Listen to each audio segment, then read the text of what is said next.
Avec vous sur Sud Radio pour le 10h midi et pour commenter l'actualité avec aujourd'hui Nicolas Corato. Bonjour Nicolas, président fondateur du think tank Place de la République. Nelly Garnier, bonjour, vous êtes conseillère de Paris et porte-parole du groupe Changer Paris.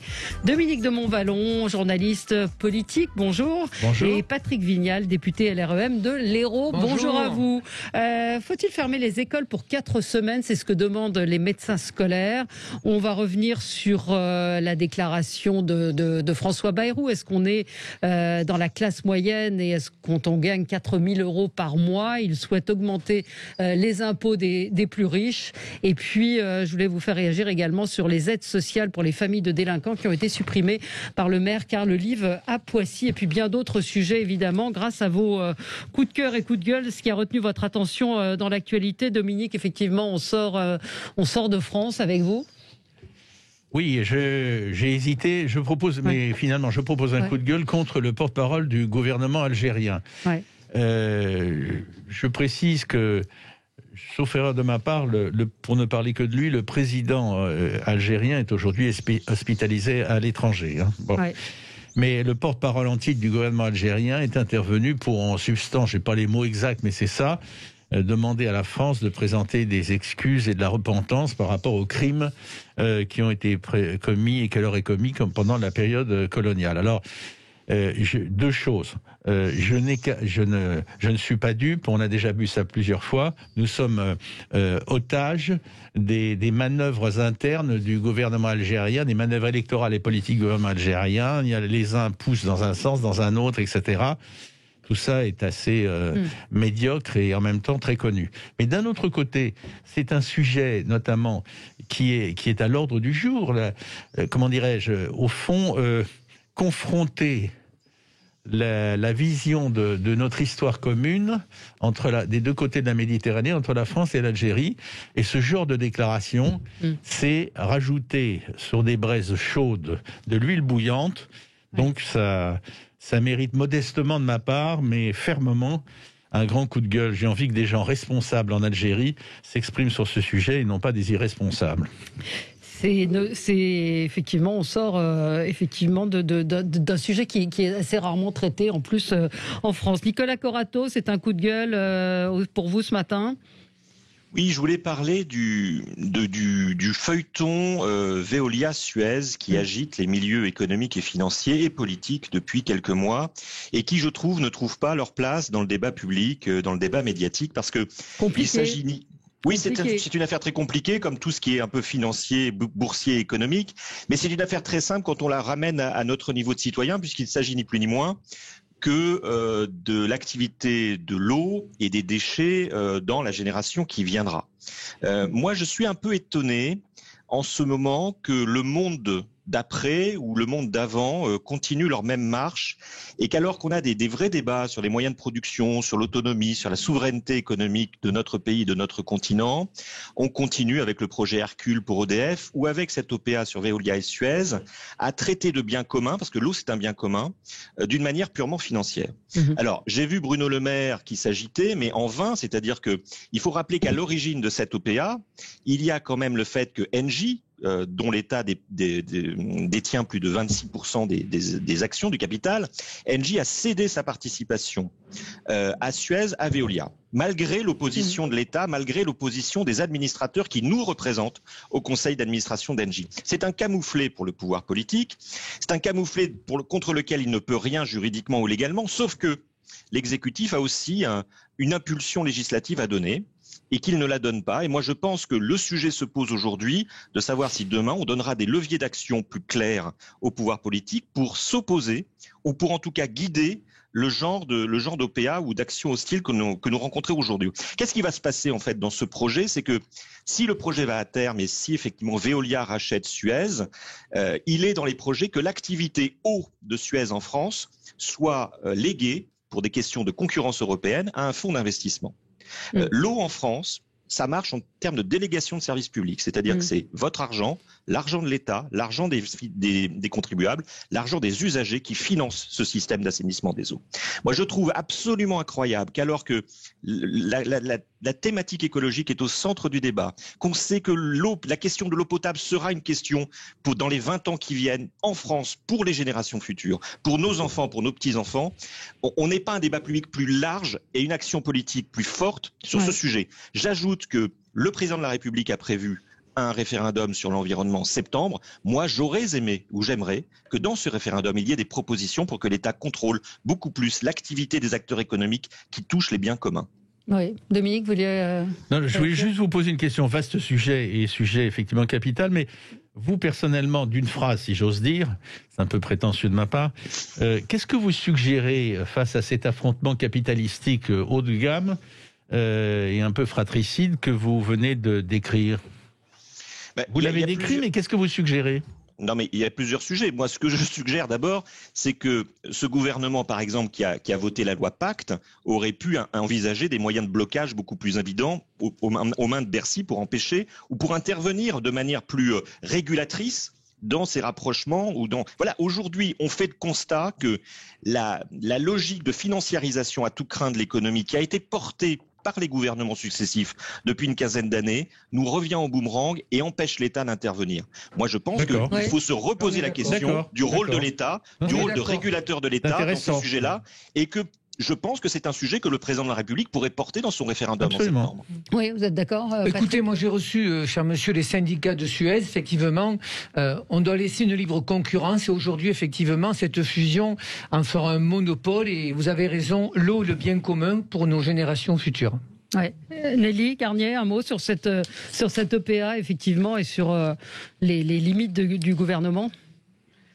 Ah, écoutez, oui, comme vous l'avez dit, c'est une affaire complexe qui a mobilisé beaucoup les élus locaux, parce que c'est les élus locaux, effectivement, qui sont beaucoup concernés sur cette question de gestion de l'eau. Après, on a aussi besoin d'avoir des grands champions français. Oui. Et donc, ce qui peut justifier des rapprochements. Et donc, découvert, ça.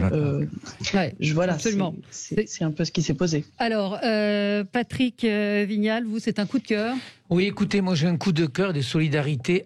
Alizée Boyer, 30 ans, une infirmière qui travaille à l'Institut Saint-Pierre à Palavas, qui découvre au début 2019 une boule sous le sein gauche, donc radiothérapie, chimiothérapie. Elle n'est pas retenue dans un protocole aujourd'hui. Elle doit aller en Allemagne pour suivre un protocole de Trévirol.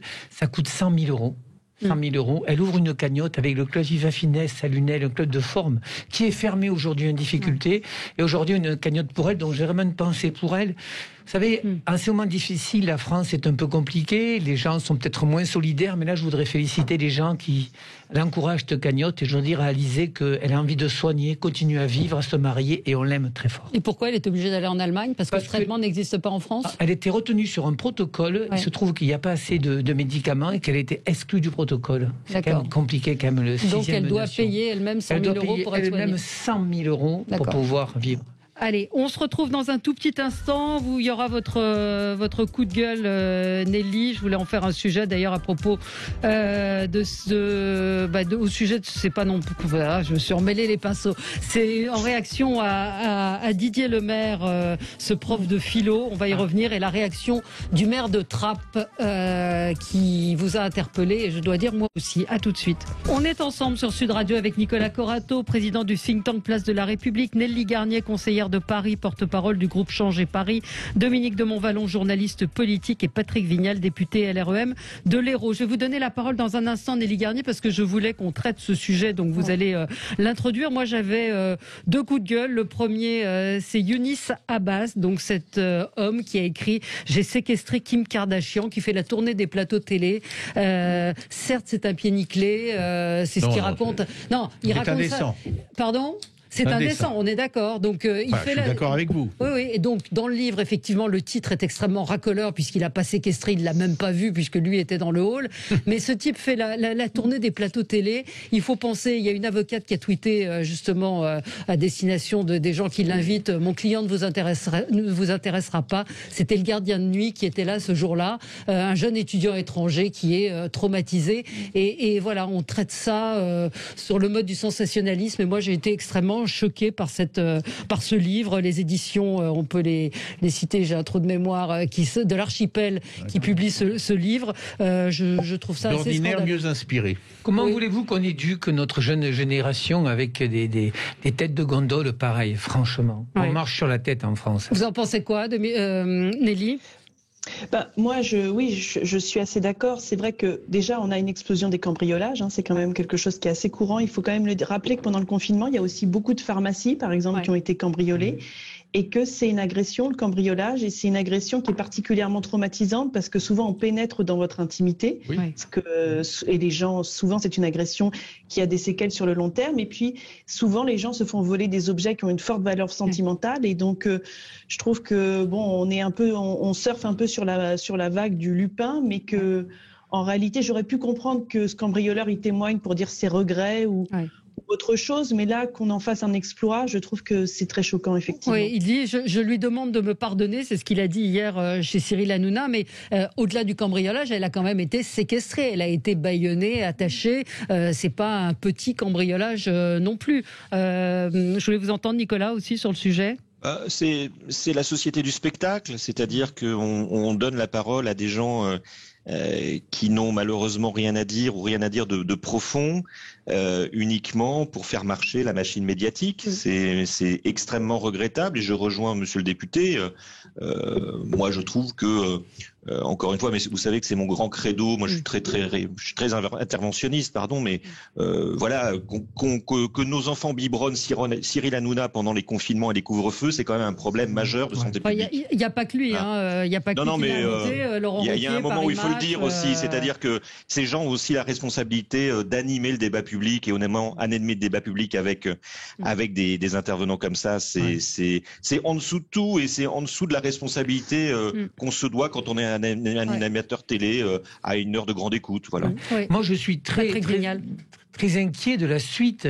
Les réseaux sociaux, les fakes, les émissions des Marseillais, enfin, des jeunes enfermés, franchement, avec pour option vraiment, il n'y a pas de débat d'idées en fait. On est en train d'avoir cette société de consumérisme, d'immédiateté, on doit tout savoir. Enfin, franchement, moi je suis inquiet après la Covid de quelle société on va laisser à nos jeunes où il n'y a plus d'esprit critique.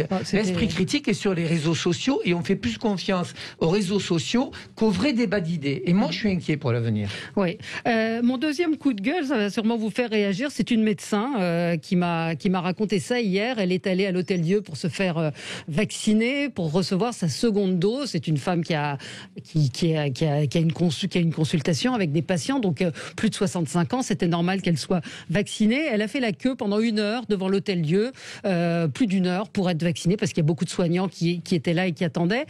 Et quand elle est arrivée, on lui a dit « Ah ben non, ça a été reculé. En fait, c'est plus 21 jours, c'est 28 jours. » Donc personne ne l'a prévenu. Donc au-delà des consultations annulées, je trouve ça assez scandaleux dans la gestion. Mais le pire dans ce qu'elle m'a raconté, c'est la personne qui sortait de l'Hôtel-Dieu pour dire « Est-ce qu'il y a encore des gens de la mairie de Paris ?» Et ces gens-là sortaient de la queue et allaient et passaient devant tout le monde. Donc c'est vrai que ça a été soulevé, le fait qu'il y ait des gens de la mairie de Paris qui aient été vaccinés, on ne sait pas qui ni comment. Anne Hidalgo a dit qu'elle allait enquêter. Moi, je pose la question. C'est du vécu, c'est un témoignage direct. Nelly Garnier, vous avez eu vent de ce type d'action ?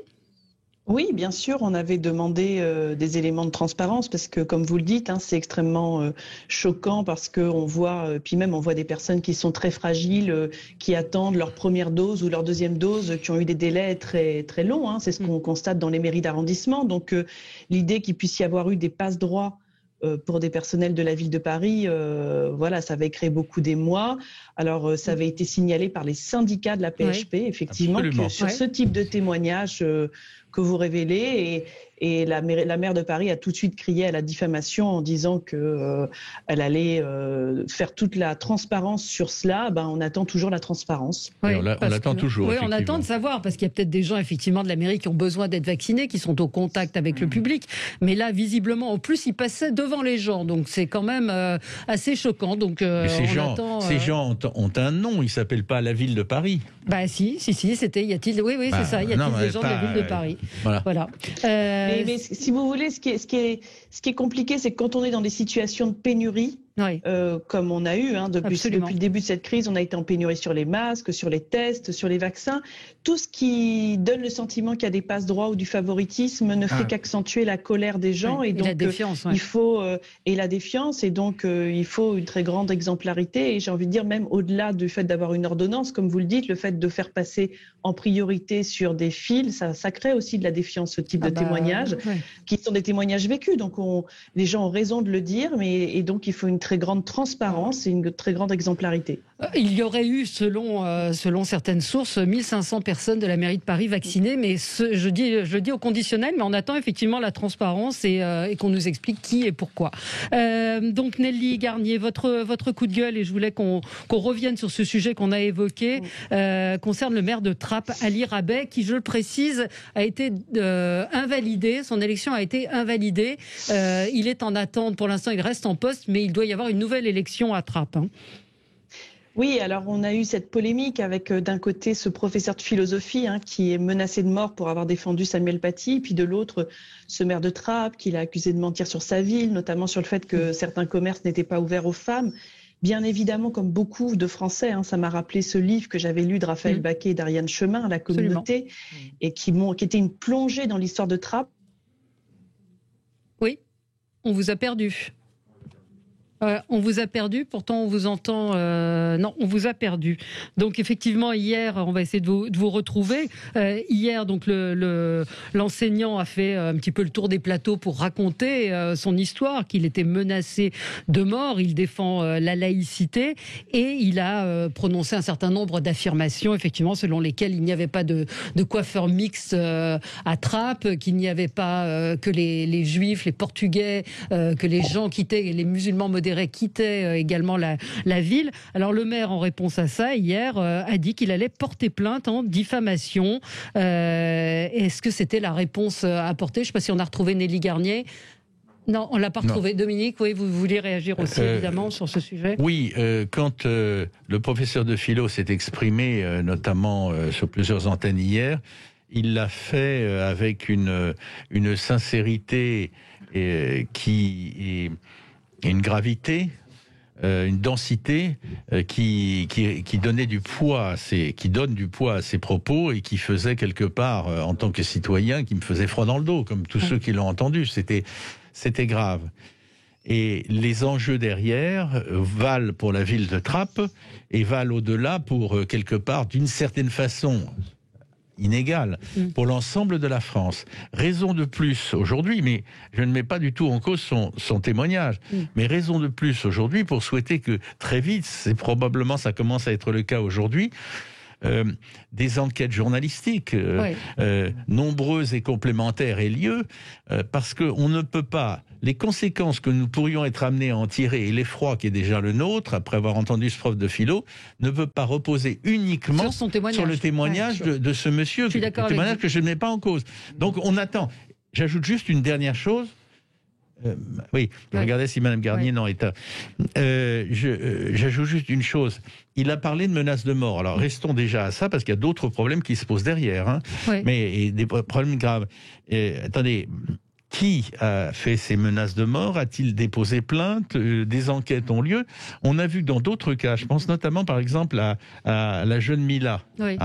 Ça se fait pas en claquant deux doigts comme ça, mais quand la police et les services de renseignement recherchent les auteurs de menaces de mort, croyez-moi, ils finissent par les trouver.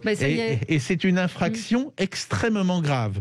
Donc déjà, en dehors des extrapolations fondées probablement, hélas, mais sur notre façon de vivre ensemble ou d'avoir du mal à vivre ensemble, déjà, ceux qui ont fait ces menaces de mort, ils doivent rendre des comptes. Oui, alors je précise d'ailleurs, vous l'avez peut-être entendu dans le bulletin de 11h, que 5 individus ont été interpellés dans le cadre des menaces de mort contre Mila. Il faut du temps, mais effectivement, vous l'avez dit. Voilà, c'est ça que j'avais entendu. Alors Nelly Garnier, on vous a retrouvé. Oui. Désolée avec ces connexions. Non, oui, moi je voulais aussi parler de ce livre, Le maire et les barbares, de la journaliste Eve Svetel, parce que ce qui montre, c'est aussi comment il y a eu des reculs et des compromissions de la part de certains élus locaux, et décrit notamment comment certains maires ont pactisé avec le communautarisme à des fins électorales, notamment en Seine-Saint-Denis. Et c'est vrai qu'il faut dire que ces territoires, c'est des territoires où il y a une abstention énorme.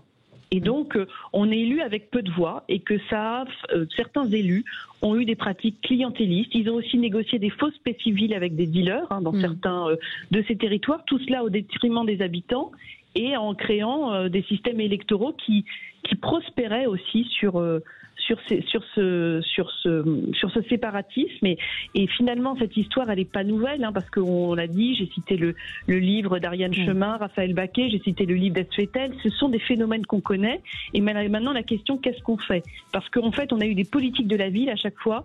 Ça a été donner des coups de peinture sur des ghettos. On a donné des coups de peinture sur des territoires coupés de la République, et parce que finalement ces ghettos, tant qu'ils n'étaient pas une menace, ça arrangeait tout le monde de pas les voir. Et je pense que maintenant on voit bien avec ces histoires qui reviennent, celle de Samuel Paty, celle de ce professeur, qu'il faut agir. Et moi, ce que je regrette, c'est qu'on a un texte qui est en examen, qui est le projet de loi séparatisme, et la question de la ségrégation territoriale et de comment on va casser ces ghettos n'a pas été posée, alors qu'on sait que c'est un des ferments du séparatisme. Ouais. Allez, on va marquer une pause et on va continuer ce débat. Si vous voulez réagir, 0826 300 300, à tout de suite. Avec vous sur Sud Radio, on est ensemble jusqu'à midi. Nous parlions donc de la réponse du maire de Trappes, qui a donc annoncé qu'il voulait porter plainte contre l'enseignant. Je rappelle quand même que cet enseignant qui a été sur de nombreux plateaux n'a été reçu, à ma connaissance, que sur Sud Radio, à la radio, et c'est une question qu'on peut se poser, de savoir pourquoi d'autres radios ne l'invitent pas. Nicolas Corato. Oui, d'abord, moi je rejoins tout ce qui a été dit, notamment sur les dérives de gestion communautariste par beaucoup d'élus locaux en France, et qui ne sont pas nouvelles, et qui sont un véritable fléau. Je rejoins également Dominique de Montvalon sur l'idée qu'il faut objectiver tout ça. Moi, j'aime bien savoir d'où on parle, et j'aime bien effectivement objectiver les faits. Monsieur Didier Lemaire, si j'en crois le Parisien, mais c'est son droit le plus absolu, mais autant le dire, serait secrétaire général d'un micro-parti qui s'appelle le Parti républicain solidariste, qui est très très engagé dans une certaine version de la laïcité que je ne partage pas, mais que je respecte, parce qu'il faut respecter toutes les opinions. Mais ce serait bien de le dire. C'est-à-dire c'est une chose de parler en tant qu'enseignant, c'en est une autre de parler en tant que représentant d'un parti. Je ne sais pas si l'information que je vous donne est vérifiée, je l'ai lu dans la presse, comme tout le monde. Mais c'est pour ça que, comme le dit Dominique, moi j'aimerais bien qu'on objective aussi un peu qui prend la parole sur ces sujets et à quel titre ils prennent la parole. Et j'entends parfaitement le désarroi, la colère et la peur d'une partie de la communauté enseignante par rapport à ces sujets de la laïcité. C'est un vrai sujet qu'il faut traiter. Moi je pense qu'il faut le traiter de la manière la moins, là aussi, comme le disait Nelly Garnier, la plus exemplaire et la plus transparente possible. On a besoin de transparence sur ces sujets, y compris de savoir qui nous parle de quoi. Pour revenir sur ce qui se passe à Trappes, c'est pas nouveau. Le livre de Raphaël Baquet était effectivement un livre très intéressant, peut-être un des premiers du genre, mais qui prenait appui aussi sur une génération, de la République, la fabrication d'une génération de djihadistes à partir d'une situation communautariste dans une ville. Ce livre ni l'expérience de Didier Lemaire ne peuvent non plus résumer la réalité de la ville de Trappes.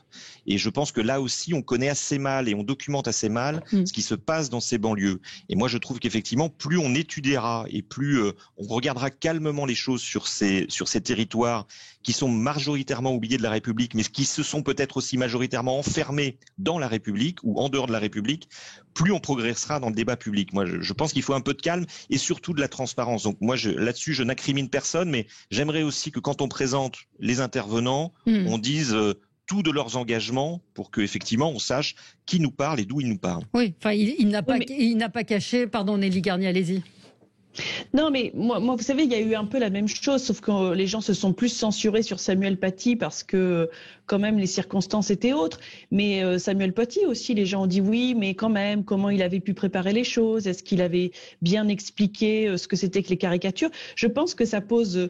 Et puis après, il s'est posé la question de est-ce qu'on est en capacité de présenter les caricatures, par exemple, dans tous les établissements, dans tous les collèges et les lycées de France. Et là, il y a plein de professeurs qui ont dit non.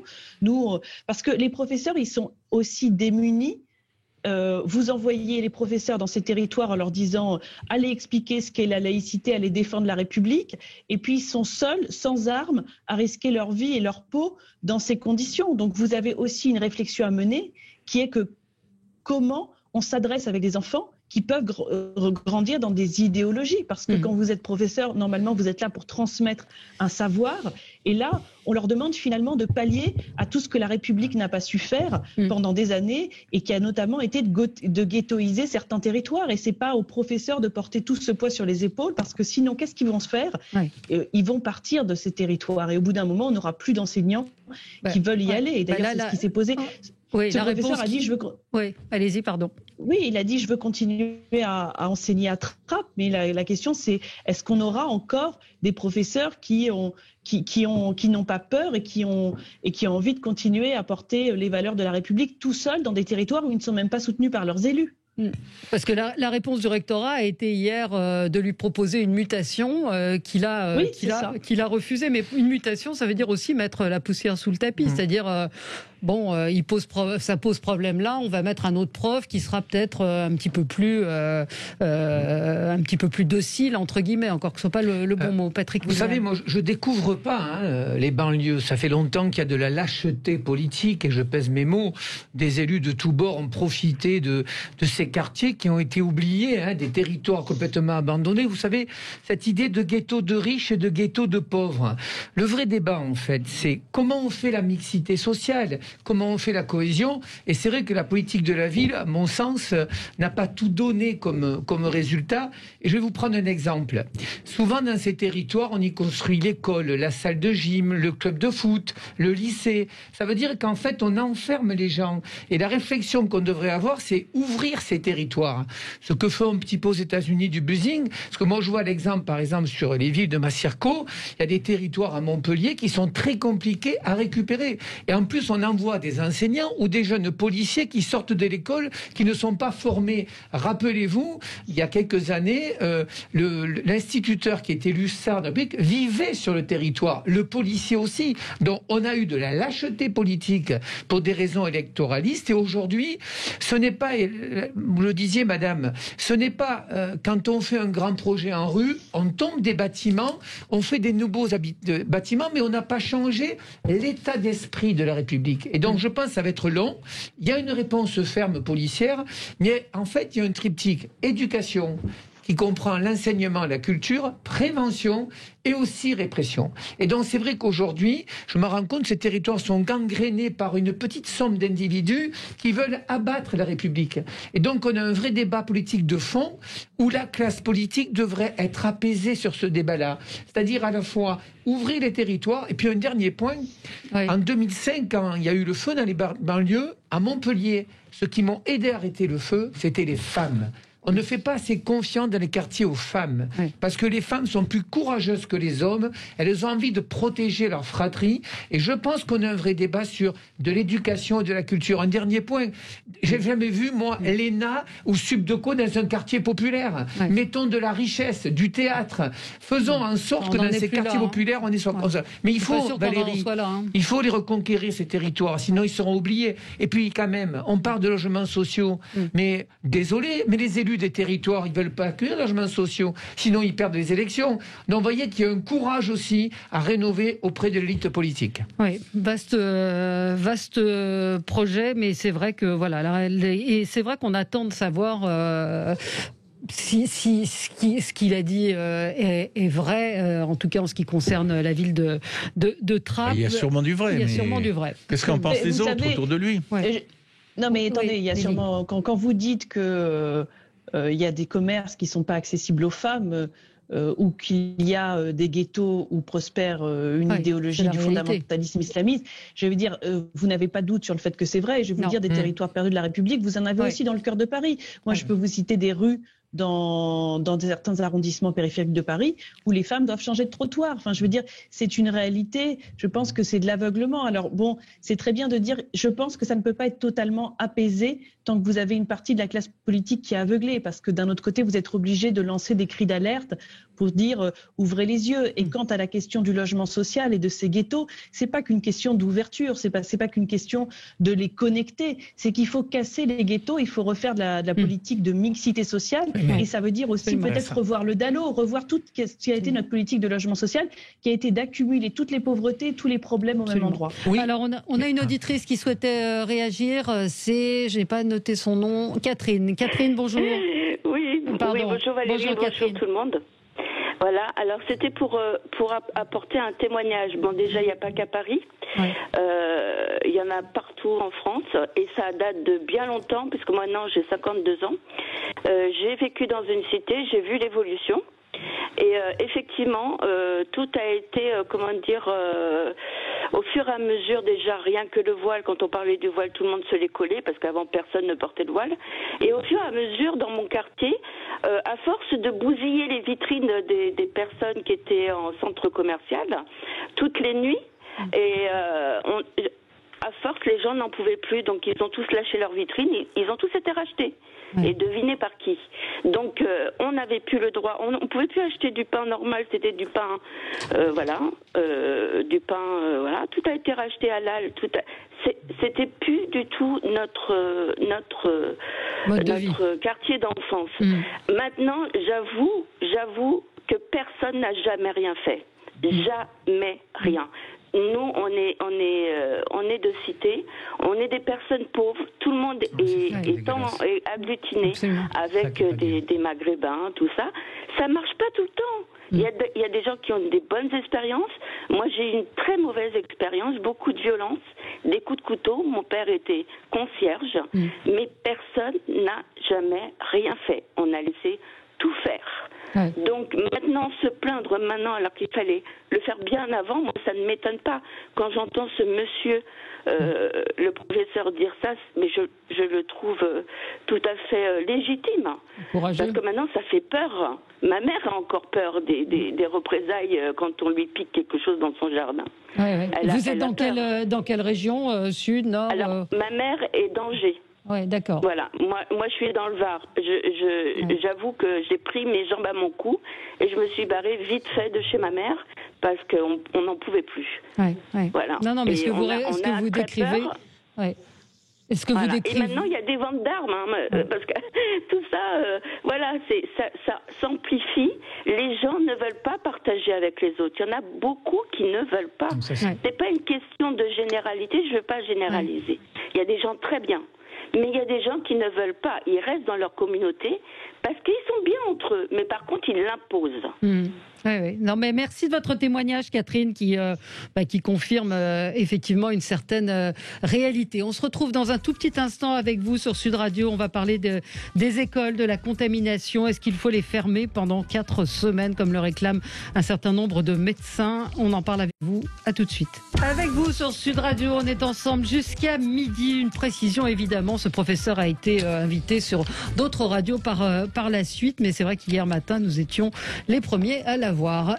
Faut-il fermer les écoles pendant 4 semaines? Beaucoup de questions autour de la contamination dans les écoles. Le syndicat majoritaire des médecins de l'Éducation nationale a demandé hier dans un communiqué au ministre de l'Éducation la fermeture de tous les établissements scolaires à partir du 8 février pour la durée des vacances de février des 3 zones géographiques. Il y a un nouveau protocole, vous le savez, qui est entré en vigueur dans les établissements scolaires et les crèches, exigeant notamment les masques de catégorie 1 pour le personnel et pour les enfants, une distociation de 2 mètres à la cantine. Alors voilà, ce sont des annonces. Est-ce que dans les faits, c'est applicable ou pas? Lorsqu'un enfant sera un cas contact ou qu'il aura eu de la fièvre, quand il sera cas contact et contaminé par l'un des variants, la classe devra fermer. J'entendais ce matin le témoignage d'un enseignant qui disait que dans son école, il y avait 3 classes ouvertes sur 18.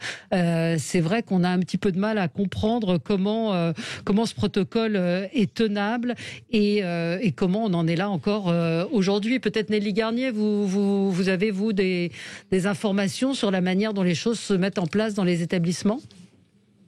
Écoutez, je pense que les enseignants font leur possible et comme on le sait, avec des enfants petits ou même les structures d'établissement font que c'est pas toujours simple de tenir les mesures barrières comme on le fera avec des adultes. Mais moi, vous le savez, j'ai toujours dit que la fermeture des écoles, ça doit être le dernier recours, parce que on a vu sur le premier confinement les dégâts qu'ont fait la déscolarisation des enfants pendant près de 6 mois.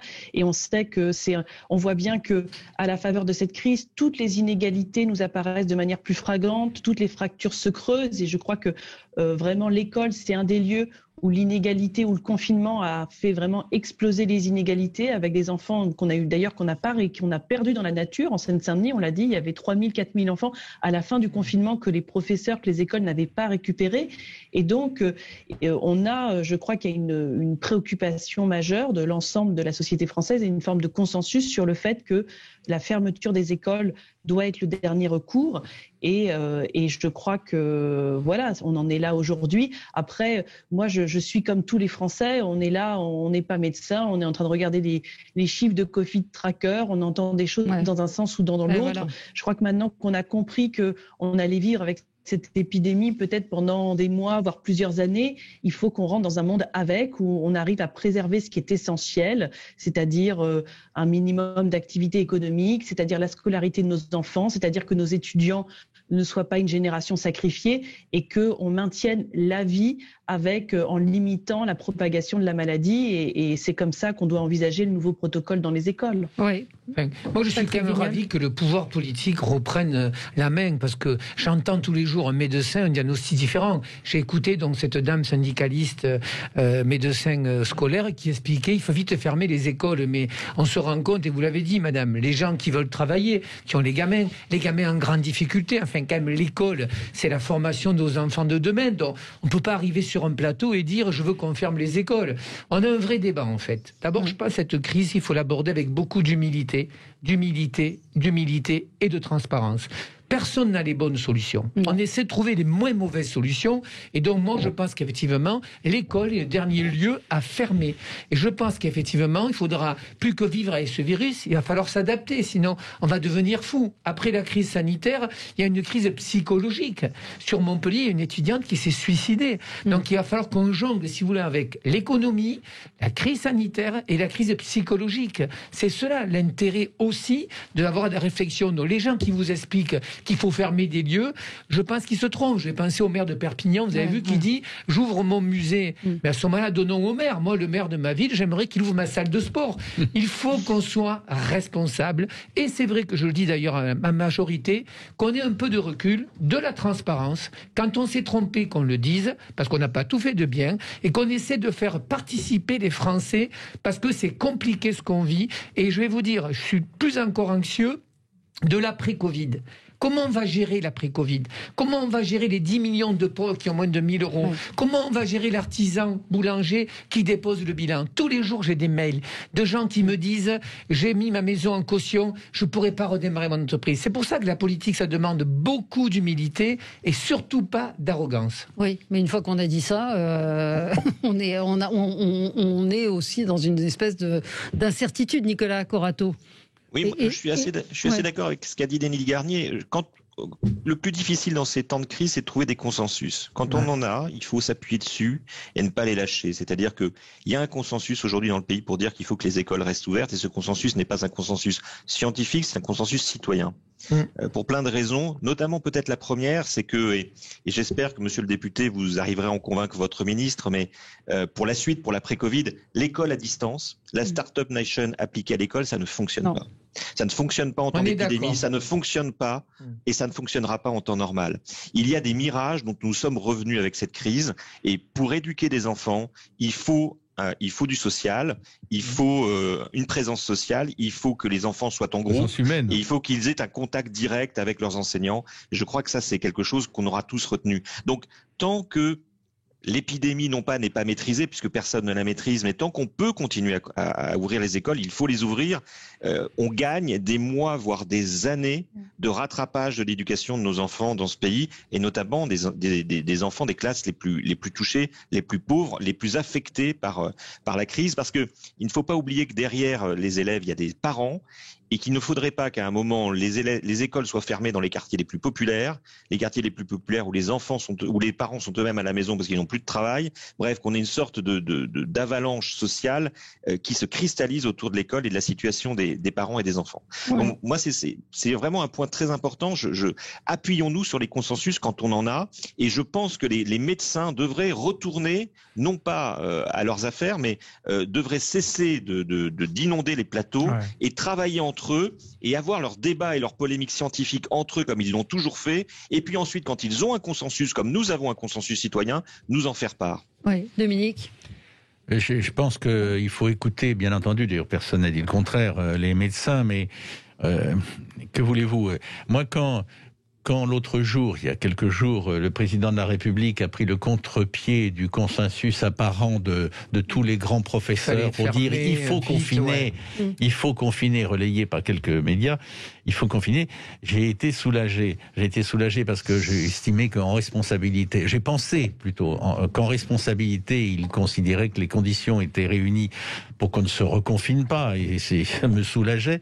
Et j'ai été soulagé, je peux dire, pas politiquement, mais psychologiquement, parce qu'il était temps. Il faut écouter les médecins, il faut écouter les grands professeurs, etc. Mais il était temps qu'on sorte, non pas d'une dictature sanitaire, mais qu'on sorte de ce discours unilatéralement sanitaire, alors qu'il y a d'autres considérants à prendre en compte. Et là, je m'arrête là. Ce qu'a dit, et ce que vous avez commenté, Nelly Garnier, sur les enfants, sur l'école, j'y adhère complètement. Et je suis gêné parce que j'ajoute juste ceci, je suis gêné parce que, j'espère me tromper, mais j'ai une curieuse impression, depuis que Emmanuel Macron, pour l'appeler par son nom, a dit que non, on va pas confiner tout de suite, et même maintenant Olivier Véran nous dit aujourd'hui peut-être qu'on reconfinera jamais. C'est ce qu'il a dit ce matin.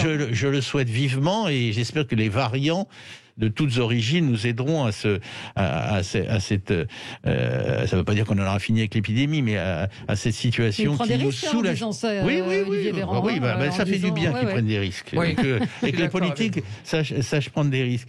Mais je pense que ce que je voulais dire simplement, je termine là-dessus, c'est que j'ai l'impression qu'il y a un certain nombre de médecins, voire de grands professeurs, je ne les mets pas tous d'ailleurs, peut-être je me trompe d'abord, mais si je ne me trompe pas, je ne les mets pas tous dans le même panier, si je puis dire, mais ils sont un peu revanchards depuis quelques jours vis-à-vis de la décision du chef de l'État. Qui est revanchard ? Un certain nombre de médecins et de grands professeurs, pas tous, j'insiste là-dessus, mais on les a pas écoutés, on ne ferait pas du conseil scientifique l'alpha et l'oméga de la politique à suivre dans les mois qui viennent. Enfin bref, j'ai une impression bizarre. Alors voilà, maintenant que la médecin que vous évoquiez tout à l'heure dit aussi il faudrait reconfiner à l'école, il faudrait arrêter. Bon, on se calme, mais il faut les écouter, les médecins. Mais est-ce qu'on les écoute, soit on les écoute pas. Oui, mais attendez, on marche un peu sur la tête quand même. Il y a un conseil se contredisent entre eux qui doit se réunir, mais franchement, j'ai signé une tribune début janvier, son nom, la charge contre le virus. 40% des Français étaient prêts à se faire vacciner. 30% étaient indécis. Très bien, aujourd'hui, une large majorité de Français veut se faire vacciner. Mais très franchement, quand j'écoute un médecin qui contredit ce qu'a dit l'autre, moi le premier, je me pose la question. Moi j'ai envie d'une France conquérante, une France qui se remette debout, une France qui redémarre. Regardez, le monde de la culture est à genoux. Bon, et donc, effectivement... En tout cas, monsieur le député, une France qui rassure. Oui, parce que, mais ça veut dire déjà ça. Ça veut dire, cher parce que là, monsieur, pour l'instant, on est inquiet. J'ai pas honte de le dire. Nous sommes élus. Cette majorité au pouvoir, elle doit prendre des risques. C'est aux politiques de décider. Et moi, je vous dis franchement, je me félicite qu'Emmanuel Macron ait dit à un moment donné, je prends mon risque. Et puis, il le paiera ou pas plus tard. Peut-être qu'il le paiera d'ailleurs. Mais c'est pas le problème. C'est pas le problème. C'est pas le problème. Je suis tout à fait d'accord. D'abord, c'est la France. On parle quand même d'une difficulté financière, d'une jeunesse qui pourrait être en difficulté. Mais j'ai aussi confiance à cette jeunesse qui va se réinventer. Donc, à un moment donné, j'ai pas honte de le dire. Moi, j'aimerais que les médecins, ils nous éclairent, ils donnent un avis éclairé, mais qui passent pas leur temps sur les plateaux avec le variant anglais, sud-africain. Je vous dis franchement, quand j'écoute le monde médical, j'ai envie de me dire, je me cloîtrerai chez moi, mettre du barbelé, mettre des masques partout. Je ne sais pas si ça suffirait. Et je pense que ça suffirait pas. Mais il y a la responsabilité des médias qui invitent, qui provoquent ces débats contradictoires aussi. Valérie, c'est un peu le jeu. On est rentré sous ce médiatique. Mais c'est pas un jeu. Vous savez, mais malheureusement, c'est l'immédiateté qui paye aujourd'hui. Vous voyez bien.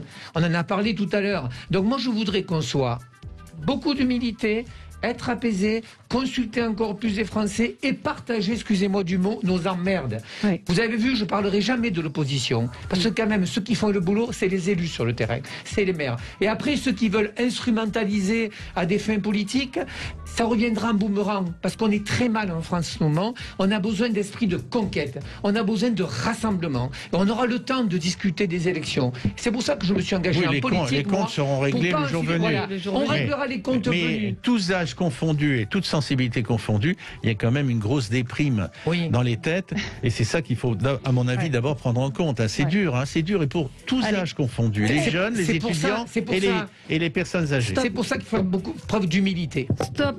On se retrouve dans un tout petit instant. On va parler de cette proposition de François Bayrou de taxer les riches.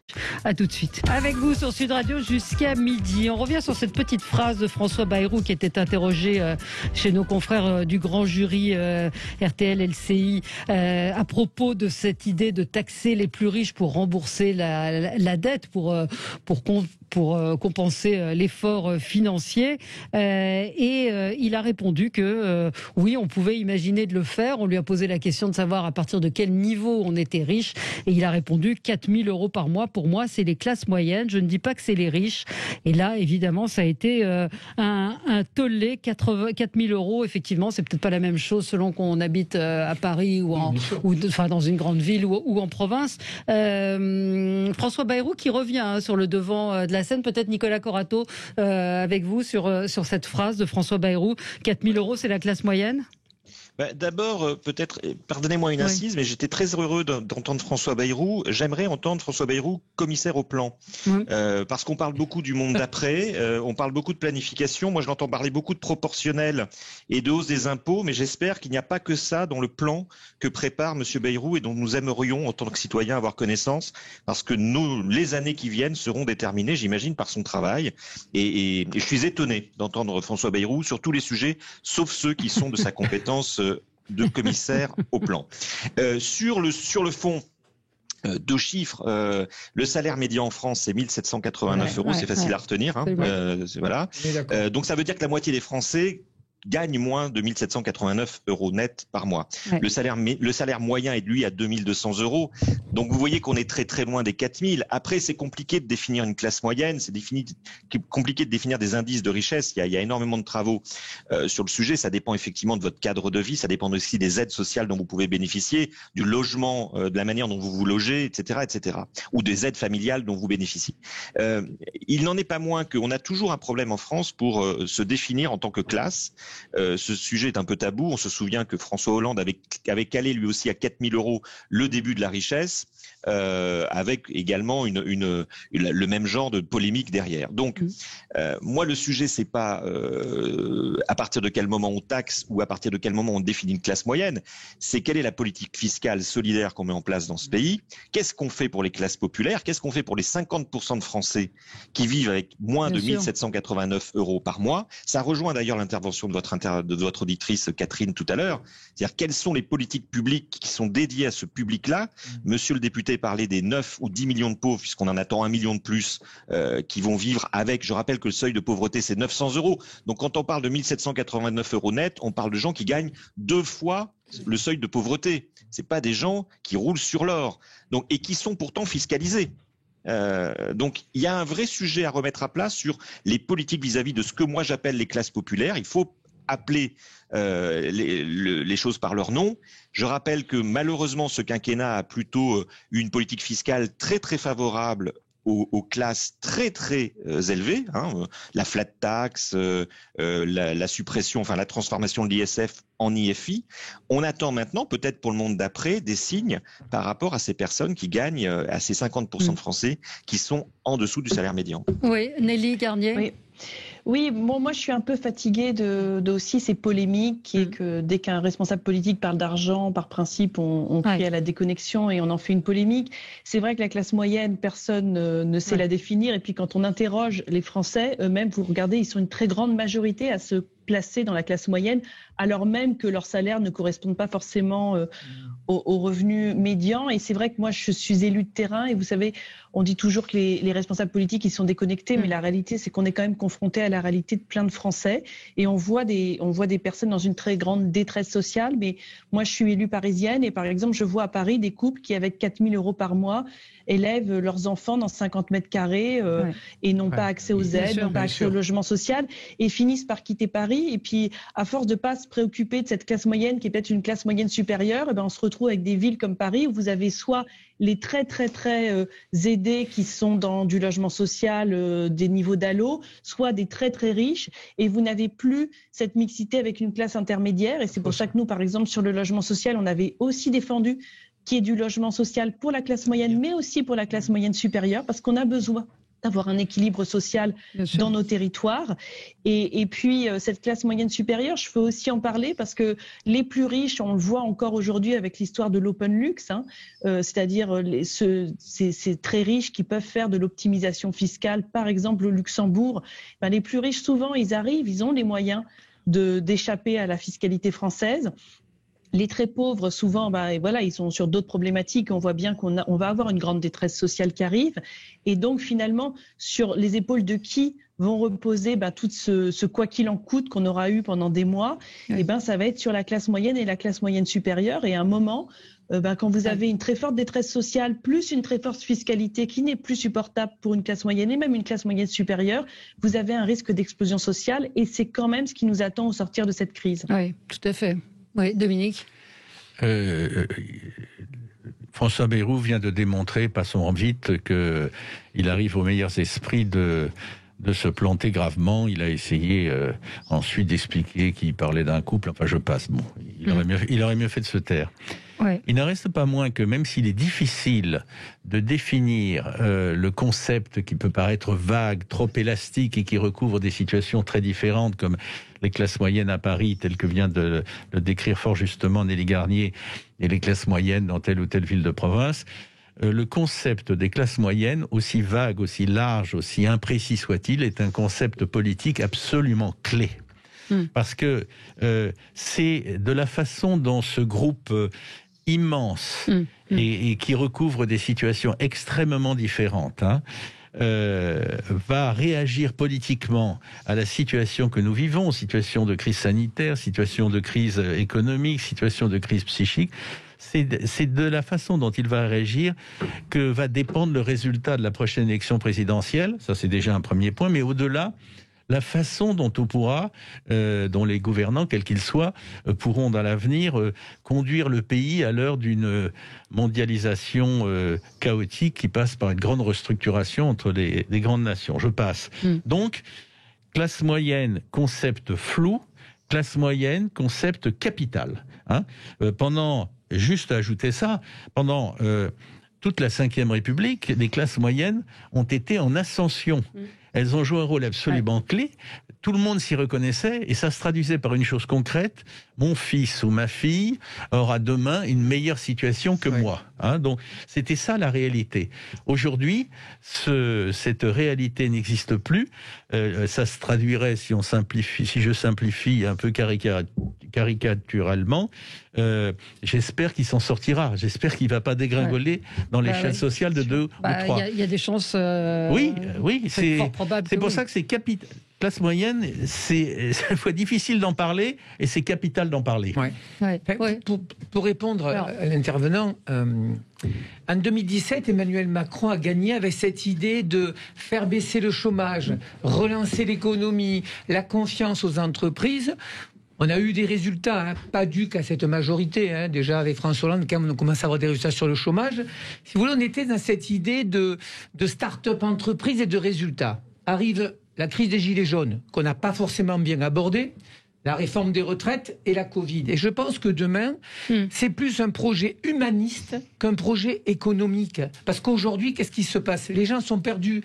Il n'y a plus d'accession, il n'y a plus d'ascenseur, il n'y a plus d'escalier social. Et donc la réflexion, c'est quel projet humaniste nous allons construire.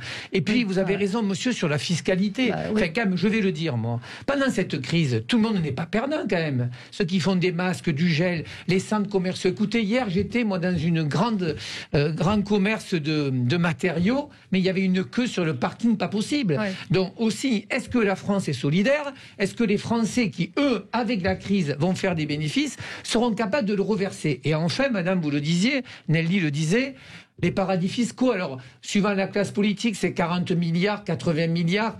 Il va falloir qu'on soit très, très sévère avec ces riches, qui sont de plus en plus riches, qui ont l'argent de se payer des conseillers financiers et qui même ne payent pas d'impôts. Donc je pense qu'on va essayer de retrouver une justice sociale et fiscale. Mais vraiment, si on veut s'en sortir, toute obédience confondue, c'est de faire un projet humaniste. Parce qu'on en aura besoin. On a Fred en ligne avec nous. Bonjour Fred. Et bonjour tout le monde. Oui, bonjour.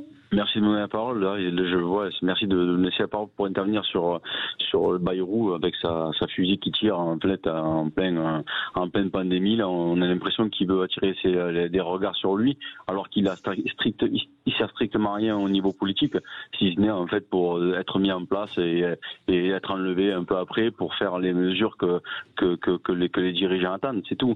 Il y a aucun intérêt cet homme-là dans notre politique et dans notre système pour le bien du peuple. Parce que nous, aujourd'hui, qu'est-ce qu'on fait? On trime tous les jours, on essaie de gagner, et lui, il arrive, il balance sa bombe. Là. Honnêtement, j'ai envie d'être vulgaire par rapport à des gens comme ça, parce que c'est des gens comme ça depuis 40 ans qui nous amènent dans la merde dans laquelle on est. Donc du coup, il faut mettre un grand coup de balai là-dedans, et Macron ne fera rien du tout, c'est toujours pareil, c'est la même. Aujourd'hui, la défiance, elle est complète. Les gens écoutent de plus en plus la télévision, parce que les journalistes ne font pas le travail, donc après, ils font pas du travail d'investigation, je veux dire, par rapport à toutes les études qui sont faites par rapport au Covid et tout ça, et cette crise qui nous tombe dessus. Donc, du coup, je dis, moi, c'est cet homme-là, il devrait se taire. Honnêtement, Bayrou, il est pas intéressant. Voilà. Alors, je veux vous lire la dernière phrase d'un article du Parisien. C'est Jean-François Copé, ancien patron de l'UMP, qui a donc l'habitude de travailler avec François Bayrou, et il déclarait: on finit toujours par payer l'impôt Bayrou. C'est-à-dire que les accords que vous passez avec lui, il finit toujours par vous faire payer l'addition. Deux petites choses. Les musées de Perpignan, vous savez, Louis Alliot qui a décidé de les ouvrir, eh bien, ils resteront ouverts jusqu'au 15 février, en attendant la décision. Donc voilà, c'est... On verra s'il y aura du monde. Pardon ? Ouais. On va voir s'il y aura du monde. Bah oui, on verra effectivement. Quand on habite à Perpignan, c'est le moment d'y aller. C'est ma région. Hein. Sur le fond, j'ai envie de dire qu'après tout, si les musées ouvrent, ça donnera un peu d'oxygène. Mais ça veut dire, quand même, je le disais tout à l'heure, c'est-à-dire qu'on ne peut pas non plus, même s'il faut écouter les élus locaux qui ont beaucoup de réponses souvent, et qu'il faut qu'on arrête de toutes ces idées de Paris et des bureaux parisiens. Mais quand même, si on va dans la... Je vais demander au maire de Montpellier d'ouvrir mon club de sport. Je vais demander au maire de Lunel d'ouvrir les halles à ce moment-là. Enfin, je veux dire, on peut pas fonctionner. Ça va être pourquoi lui et pas moi. Mais oui, on ne peut pas fonctionner comme ça, sinon il n'y a plus d'État. Il va faire des émules et ça va créer... Mais pourquoi? Parce que bientôt, il y a des élections régionales et qu'il va marquer des points, il va cranter. Voilà. Au moins qu'il assume. Nelly Garnier. Moi, je pense qu'on peut pas. Il faut que les règles, elles soient les mêmes pour nationalement, et qu'il faut qu'elles soient les mêmes pour tous. C'est comme et on voit bien la détresse de certains secteurs, et je pense qu'il faut qu'on soit là pour les accompagner. Mais on peut pas se mettre comme des restaurateurs qui ont voulu coûte que coûte ouvrir leur restaurant. À un moment, bon voilà, on est au cœur de la crise. Il faut qu'il y ait ce sens de la responsabilité et de la solidarité nationale. Oui, et Nicolas. Le seul vaccin contre la crise politique et sociale qu'on subit aujourd'hui, c'est la République. Ouais. Donc chacun a ses responsabilités et chacun doit appliquer la loi. Une ville, c'est pas un fief. Ouais. Donc c'est la loi, rien que la loi. Très bien dit, cher Nicolas. Merci, ce sera le mot de la fin. Merci à monsieur le tous député. Les quatre. On se retrouve demain pour d'autres infos. Très bonne journée sur Sud Radio. À demain.